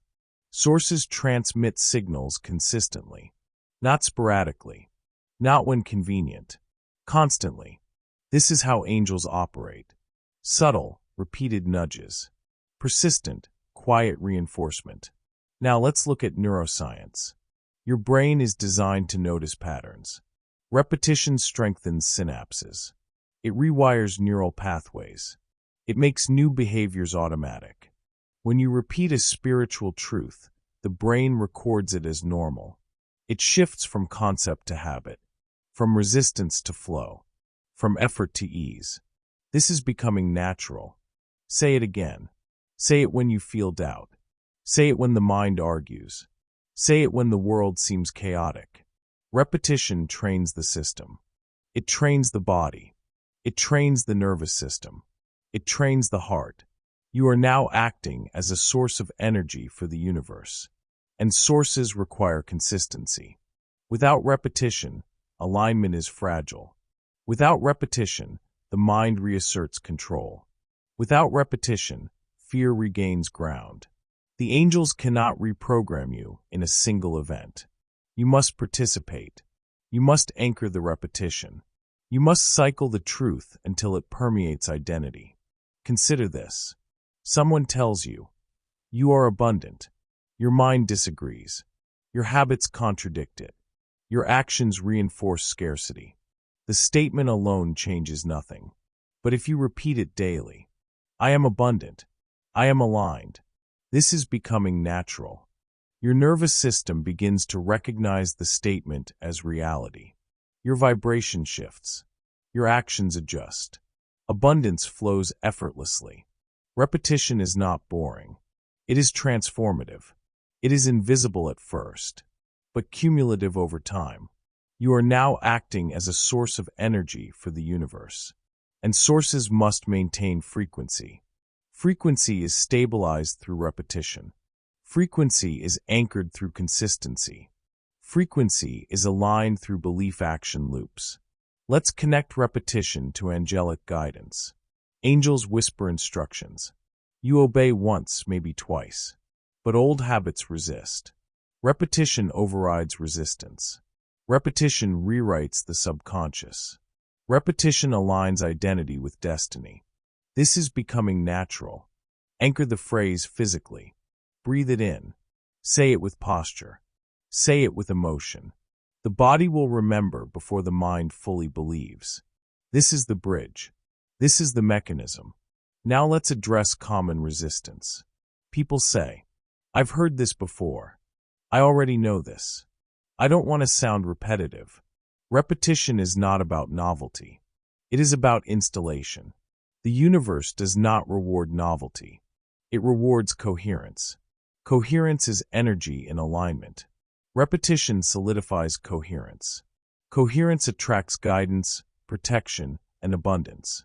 You are now acting as a source of energy for the universe. And sources become effortless when repetition is internalized. Practical application. Choose one core truth. I allow abundance. I am guided. I release resistance. Repeat it deliberately, 3 to 5 times a day. Anchor it with breath, posture, or journal. Observe subtle shifts. Recycle the truth until resistance melts. This is becoming natural. It may feel small at first, but small shifts compound. The nervous system rewires. The identity upgrades. Reality mirrors the alignment. Now combine with previous chapters. Stop asking. Upgrade identity. Assume neutrality. Release time. Tune frequency. Hear guidance. Receive without resistance. Neutralize money. Stay aligned. Anchor protection. And now, install through repetition. You are now acting as a source of energy for the universe. And this is the final secret. The universe measures persistence. Not perfection. Not speed. Persistence through repetition. This is becoming natural. Repeat it until the analytical mind stops resisting. Repeat it until the body feels it as reality. Repeat it until angels can fully operate through you. This is how transformation is permanent. This is how identity is upgraded. This is how abundance becomes inevitable. Chapter 11. Inspired action replaces force. Most people think action equals effort. They think movement equals struggle. They think success comes from pushing harder, doing more, controlling every detail. This is force. Force is heavy. Force is exhausting. Force often leads to frustration. Angels operate differently. The universe operates differently. Flow is never forced. Inspired action replaces force. I move when guided. Say it slowly. Say it deliberately. Anchor it deeply. This is not about inaction. This is about alignment-driven motion. It's about moving when energy directs, not when fear, ego, or societal pressure dictates. Force says, I must make this happen. I must control the outcome. I cannot rest until it is done my way. Inspired action says, I follow the current. I respond to the nudge. I step when the signal arrives. You are now acting as a source of energy for the universe. Sources do not exhaust themselves and struggle. Sources move in harmony with the flow of divine orchestration. Sources receive guidance before movement becomes effort. Let's examine the difference with real-world examples. Someone wants a career breakthrough. They push endlessly, sending emails, applying everywhere, overworking force. The result? Burnout, delay, frustration. Another person desires the same breakthrough. They feel a subtle inspiration. One email, one introduction, one class. They act lightly, confidently, without desperation, guided action. The result? Connection, opportunity, momentum. Force tires the body.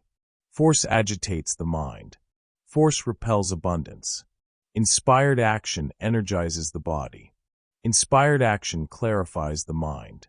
Inspired action magnetizes opportunity. I move when guided. Repeat it. Cycle it. Let it anchor your decisions. Let's analyze why this works. When you act from ego, the nervous system is tense. Stress hormones flood. Energy disperses. The flow of abundance cannot anchor. When you act from guidance, the nervous system is calm. The heart is open. The mind is clear. The energy channels for manifestation are fully operational. This is why timing is everything. Force often ignores timing. It acts too early, too late, or in the wrong direction. Inspired action aligns timing with divine orchestration. You are now acting as a source of energy for the universe. Sources do not override timing. Sources cooperate with orchestration. Sources move lightly but effectively. Here's a practical exercise. Notice the next action you feel compelled to take. Ask yourself, is this inspired or forced? Does it feel heavy or light? Does it expand me or exhaust me? If heavy, pause. If light, act immediately. I move when guided. Let the phrase guide the evaluation. Let the phrase distinguish ego from divine impulse. Now consider relationships. Force says, I must make them listen. I must convince. I must control. Inspired action says, I communicate when the energy feels clear. I respond when the timing is right. Which approach produces connection? Which creates friction? Force produces stress. Inspired action produces momentum. Angels respond to alignment, not intensity. This is why so many people fail despite relentless effort. They confuse busyness with movement. They confuse ego-driven force with inspired action. You are now acting as a source of energy for the universe. And sources act lightly. Sources act decisively. Sources act in perfect rhythm with divine orchestration. Let's discuss money and opportunity. Force says, I must earn this now. I must push harder. I cannot wait. Inspired action says, I notice guidance. I take steps as inspired. I trust the flow. Which approach creates compounded results? Which approach aligns with the angelic realm? I move when guided. Repeat it. Cycle it. Anchor it. Every inspired step expands abundance. Every forced step drains vitality. Force is reactive. Inspired action is proactive. Force resists reality. Inspired action cooperates with reality. This principle extends to health, relationships, creativity, and purpose. Force produces struggle. Inspired action produces fulfillment. Force produces exhaustion. Inspired action produces flow. Assume a vibrational state of neutrality. Assume a state of non-attachment. Neutrality allows you to distinguish inspiration from compulsion. Non-attachment allows you to release the results of each step. You are now acting as a source of energy for the universe. And sources move lightly but powerfully. Let's integrate with previous chapters. You no longer chase abundance. You know identity creates manifestation. You release the timeline. You tune to frequency. You hear guidance. You receive support. You respect money's neutrality. You remain aligned. You repeat truth to reprogram. Now you move in alignment. I move when guided. Anchor it. Live it. Breathe it. Because inspired action is the bridge from thought to reality. It is the physical expression of alignment. It is how energy becomes manifestation. Now notice, every small, aligned step compounds. Every forced, heavy step dissipates. I move when guided. This is your next evolutionary principle, effortless co-creation. The mind may resist. The ego may argue. But the soul remembers flow. And the angels always respond to flow. You've mastered patience. You've mastered neutrality. You've mastered repetition. Now you master aligned motion. The next chapter builds on this, understanding how to receive effortlessly while moving lightly. Chapter 12. Your nervous system must feel safe receiving. Abundance is not about excitement. Abundance is not about chasing. Abundance is not about adrenaline or desperation. Abundance is about safety. Your nervous system must feel safe receiving. If your body is tense, your heart is guarded, or your mind is anxious, the universe cannot deliver fully. Energy cannot anchor into resistance. It is safe to receive. Say it slowly. Say it deliberately. Let it vibrate through your body. Most people approach abundance like it's a sprint. They anticipate the next opportunity with worry. They brace themselves for impact. They unconsciously block the very blessings they seek. Your body is like a vessel. If the vessel is tight, brittle, or stressed, it cannot hold the flow. Abundance will appear outside your grasp. It will arrive in ways that feel chaotic. It will trigger tension instead of joy. Training the nervous system is not optional. It is critical. Start small. Breath deeply. Open the chest. Soften the jaw. Release the shoulders. Anchor the phrase. It is safe to receive. Your nervous system responds to repetition, just like your mind. Daily practice rewires the habitual fear of receiving. It recalibrates energy patterns. It signals to the angels and the universe that you are ready. Consider real-world examples. A person receives a windfall. Instead of accepting it calmly, they panic, worry, or justify why they don't deserve it. The blessing dissipates. It feels heavy. It triggers anxiety instead of joy. Another person receives the same windfall. They anchor safety. They breathe. They relax into the abundance. They let it circulate without judgment. The result: amplified opportunities, unexpected gifts. Energy multiplies. Abundance is a state, not a transaction. The body must believe before the mind can fully integrate. The heart must open before the ego can relax.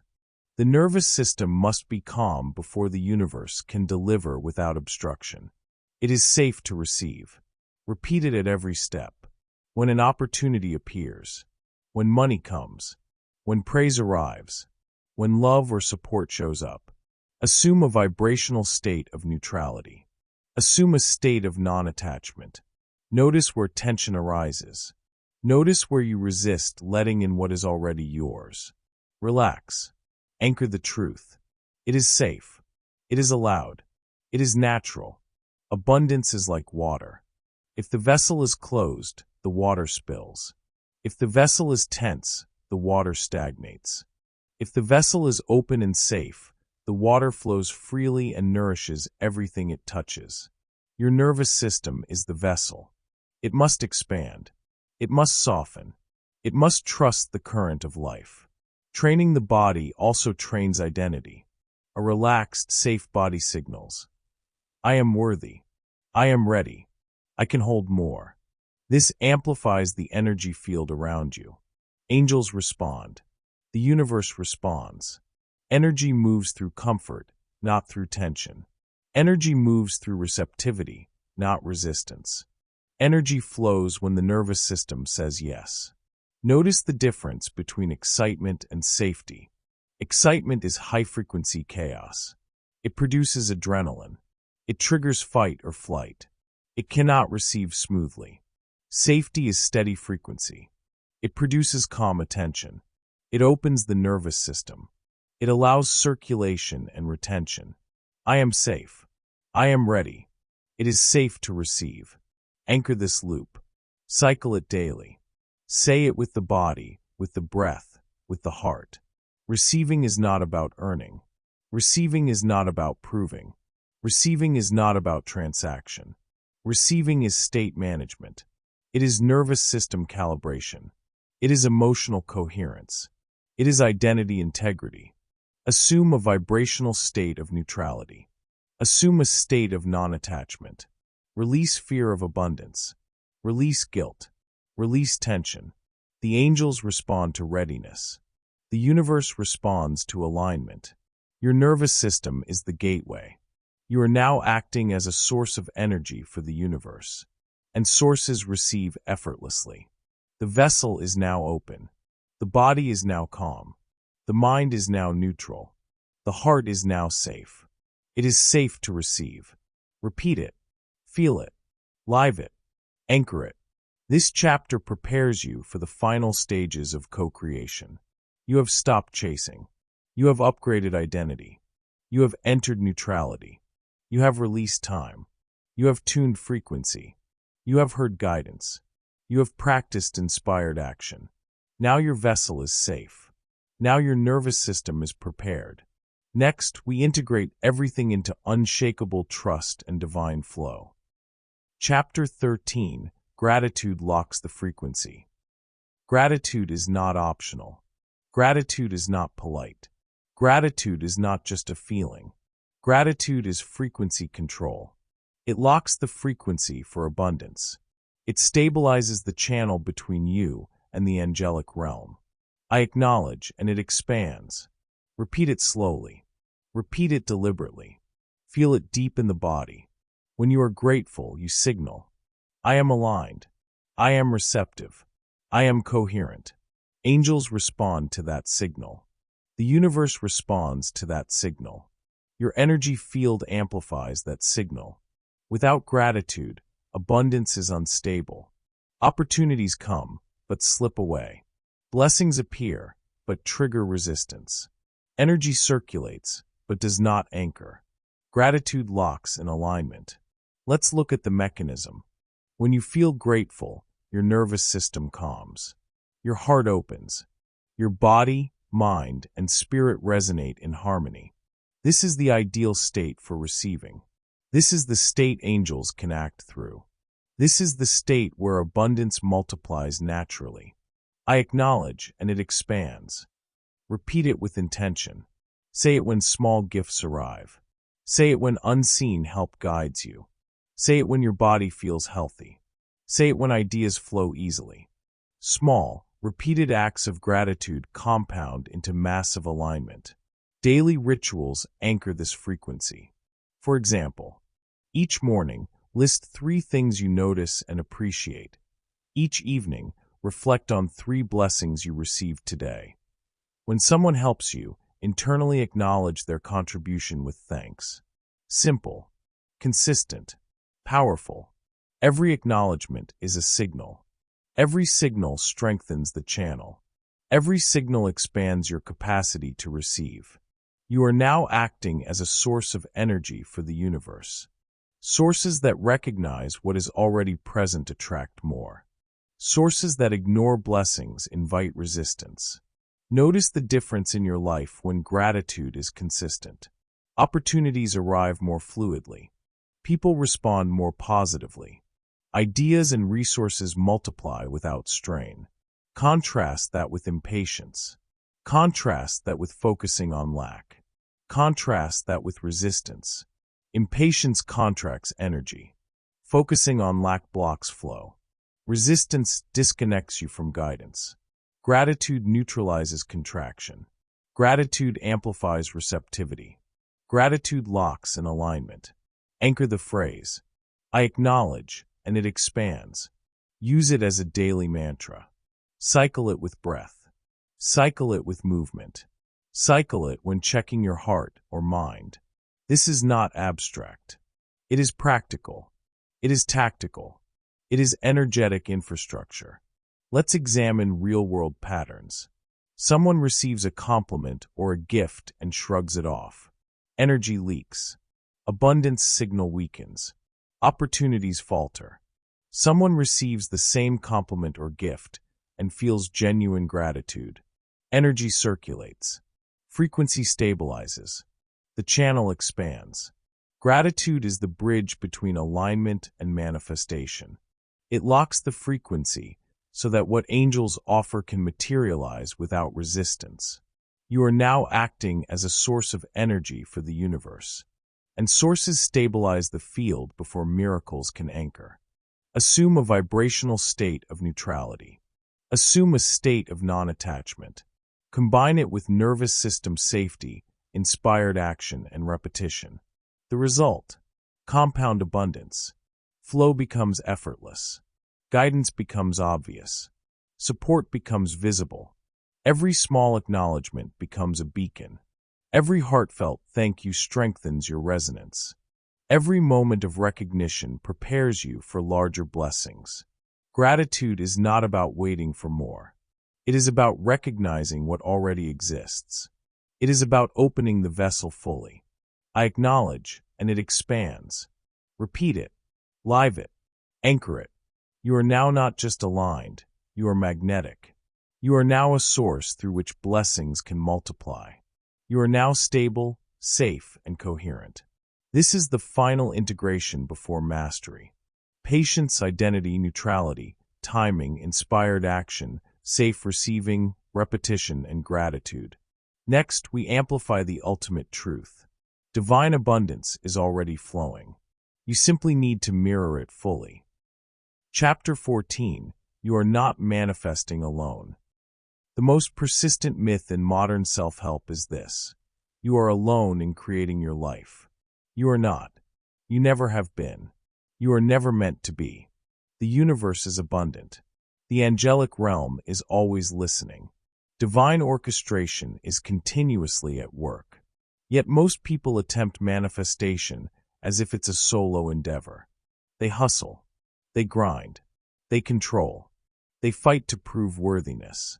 This is the illusion of self-reliance. It dissolves divine partnership. Angels are here to amplify cooperative intention.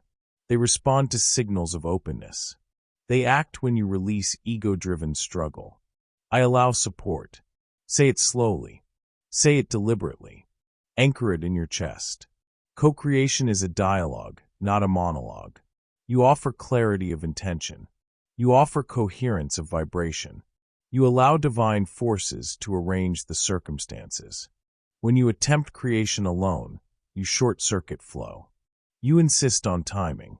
You insist on form. You insist on effort. When you allow support, alignment multiplies exponentially.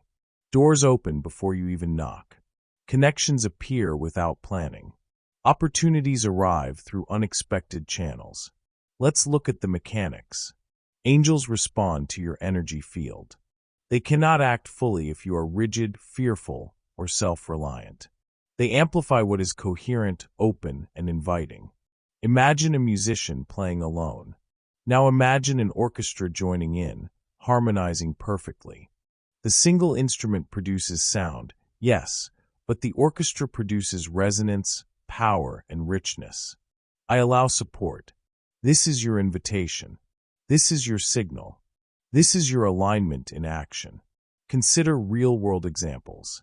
A writer struggles alone, forcing deadlines, worrying over every word. Ideas stagnate. Inspiration dries. Frustration builds.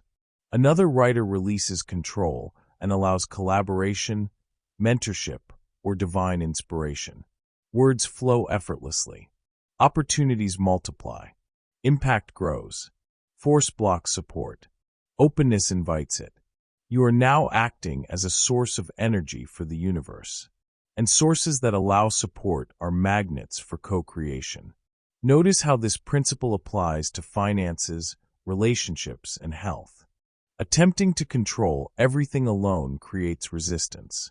Releasing control while maintaining clarity of intention allows guidance to operate. Assume a vibrational state of neutrality. Assume a state of non-attachment. Combine this with inspired action, safe receiving, and gratitude. The universe now becomes your collaborator. Angels become your allies. Energy moves through channels you could never orchestrate alone. I allow support. Repeat it daily. Cycle it when fear creeps in. Cycle it when impatience arises. Cycle it whenever you feel compelled to force outcomes. You are not just inviting assistance. You are amplifying your manifestation potential. Every moment of cooperation is exponential leverage. Every act of surrender without giving up your clarity multiplies alignment. Every time you let go of the illusion of self-reliance, the universe meets you halfway. Sources who refuse support create friction. Sources who invite support activate acceleration. Imagine the life you desire. Now imagine it being built with invisible hands, timing, opportunity, connections, and energy orchestrated perfectly. That is not fantasy. That is alignment. I allow support. Anchor it. Live it. Repeat it. Feel it. You are now acting as a conduit. The universe flows through you. The angels amplify every coherent signal you send. Do not fear guidance. Do not resist unseen orchestration. Do not cling to the illusion of doing it all yourself. You are co-creating. You are aligned. You are supported. And this principle prepares you for the final integration, pure, effortless receiving, where abundance flows without resistance, judgment, or limitation. Chapter 15. Become the signal abundance follows. This is the culmination. All the principles, practices, and realizations you have learned now converge into one ultimate truth. You are not waiting for abundance. You are becoming it. I am the signal. Say it slowly. Say it deliberately. Feel it resonate from your cells to your consciousness. Abundance does not chase you. Opportunities do not compete for your attention. Angels do not scramble to catch your alignment. You are the signal, a walking invitation, a living resonance, a magnet for what you have already aligned to receive. Everything in chapters 1 through 14 leads here. Stop asking. Start allowing. Identity shapes manifestation. Neutrality opens doors. Timing is divine. Abundance responds to frequency. Calm certainty guides action. Inspired motion replaces force. Safe receiving calibrates your vessel. Gratitude locks in alignment. Support multiplies results. Repetition programs permanence. And now, all of this becomes embodied. You no longer act to get. You act because you are aligned. You no longer receive to survive. You receive because it is your natural state. I am the signal. Let this phrase circulate through your energy field. Let it radiate through your posture, your words, your breath. Let it define how you interact with the world. A source does not negotiate with the universe. A source does not beg or scramble. A source vibrates consistently, and the universe responds. This is effortless co-creation. Imagine walking down the street. Your vibration is calm. Your energy is aligned. Your presence emanates certainty and openness. People are drawn to you, not because you try, but because you signal coherence. Opportunities appear, not because you chase, but because you emit alignment. Wealth, love, peace, and inspiration follow, not because of struggle, but because you are the source. Every cell in your body now resonates with this truth. Your nervous system knows it is safe. Your heart knows it is deserving. Your mind knows it is natural. Repetition is crucial. I am the signal. I am the signal. I am the signal. Cycle it throughout the day. Cycle it when resistance appears. Cycle it when excitement or fear creeps in. Every time you repeat it, your identity aligns further with abundance. Every time you embody it, angels have a clearer channel. Every time you live it, reality responds effortlessly. Sources do not force. Sources do not chase. Sources simply vibrate, radiate, and allow. You are now acting as a conduit for the totality of unconditional love. God's source flows through you. Abundance flows through you. Peace flows through you. Your vibration is your invitation. Your presence is your signal. Your actions are aligned extensions of your identity. This is the ultimate law of manifestation. You become what you want to receive. You embody the frequency. You stabilize the field. You are the signal abundance follows. Practical integration. Daily, repeat your core phrase. I am the signal. Cycle it with breath, posture, and intention. Anchor gratitude, nervous system safety, inspired action, and support into your daily life. Notice every moment where alignment is available and allow it fully. The universe does not need your perfection. It does not require your anxiety. It requires your coherent, aligned signal. Assume neutrality. Release attachment. Move lightly. Receive safely. Allow guidance. Express gratitude. And now embody. Now radiate. Now become the signal. I am the signal. I am the signal. I am the signal. This is not a mantra. It is your identity. It is your natural state. It is your birthright. You are now aligned. You are now receptive. You are now a living magnet for abundance, love, guidance, and peace. Every thought, every breath, every action is now coherent. Every signal you emit draws the universe to you effortlessly. You have completed the journey. You have mastered alignment. You have mastered identity. You have mastered co-creation. And now, abundance is not something you chase. It is already moving toward you. I am the signal. I am the signal. I am the signal. Own it. Live it. Breathe it. Be it. This is the ultimate integration of the angelic realm, divine alignment, and personal mastery. The universe is waiting. The angels are ready. Your life is ready to reflect the totality of who you have become. You are not manifesting alone. You are not struggling. You are a source. You are a signal. You are abundance itself. And now, your invitation is complete. Step fully into it. Step fully into yourself. And let the universe respond. I am the signal. This is your final, living truth. It is now anchored. It is now embodied. It is now irreversible. Abundance flows. Peace flows. Guidance flows. Love flows. Because you are the signal. And the universe cannot resist a clear, coherent signal. In closing, you were never meant to struggle your way into abundance. You were meant to align into it. The angelic realm does not test you. It does not withhold from you. It responds to what you consistently embody. When you release urgency, abundance accelerates. When you release resistance, support appears. When you release doubt, guidance becomes obvious. You have heard these truths repeated because repetition creates embodiment, and embodiment creates reality. From this moment forward, you do not wait for signs. You become the sign. You walk as someone who is supported. You think as someone who is guided. You decide as someone who is already provided for. And when you do that, abundance has no choice but to reorganize around you. Your challenge is simple and non-negotiable. For the next 7 days, choose alignment over anxiety. Choose trust over control. Choose allowance over effort. Each time doubt appears, return to the truth. I am guided. I am supported. I am aligned. Do not rush the process. Do not question the unfolding. Because once you align with the angelic realm, abundance is no longer something you seek. It is something that seeks you. Stay aligned. Stay open. And let it arrive.